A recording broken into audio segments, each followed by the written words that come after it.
Greetings. I just wanted to clear up and add a little bit of information from last week's lecture on benefit corporations and B Corps, that part of our discussion. The first thing I want to just make sure is that you're aware of the fact that these are two different ideas. This is according to B Lab. It's a certification. Anybody can apply for it. And this is a state charter specialty. So hopefully you got that out of the class without too much of a problem.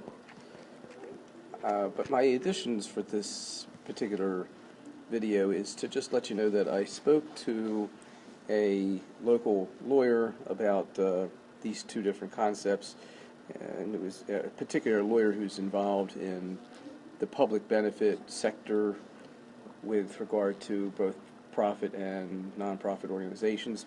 And the take that the lawyer gave me is that it seems that when it comes to the benefit corporation concept, since it's a state charter and it's relatively new, Maryland the first to start it in 2010, and the other states just adding all the way up until just recently, whatever last state was, I think in 2015, came on board, and so it's relatively untested in the field of the courtroom as to what it means in terms of board of directors, fiduciary responsibilities, vis-a-vis the shareholders and any other players that might have standing to take the board of directors to task in court.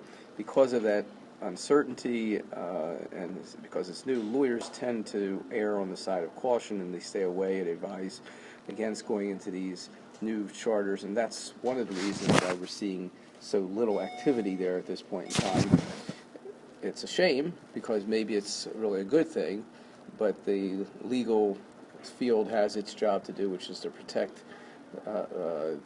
its clients from litigation, and one of the best ways is to stay away from uncharted waters. That was number one. Then I spoke to somebody in the actual business of a benefit corporation to get their take on the fact that this has just been not catching on at an alarming rate, and what I came away with there is that they informed me that of the benefit corporations that are out there, they have formed a little bit of a communal, not communism by any means, don't mix that up, but a communal association. It's nothing official, but you can imagine that if you are one of a fairly significant minority group, and when I say significant minority group, I mean significantly low in numbers compared to others, you may tend to congregate with yourselves in order to form some protection and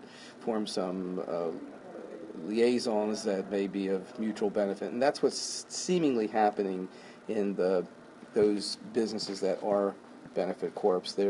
They tend to do business with each other. They tend to try to associate in loose fashion, certainly nothing in any kind of contractual form, but to help each other to the extent they can, because they are so few and far between in the corporate world today in the United States.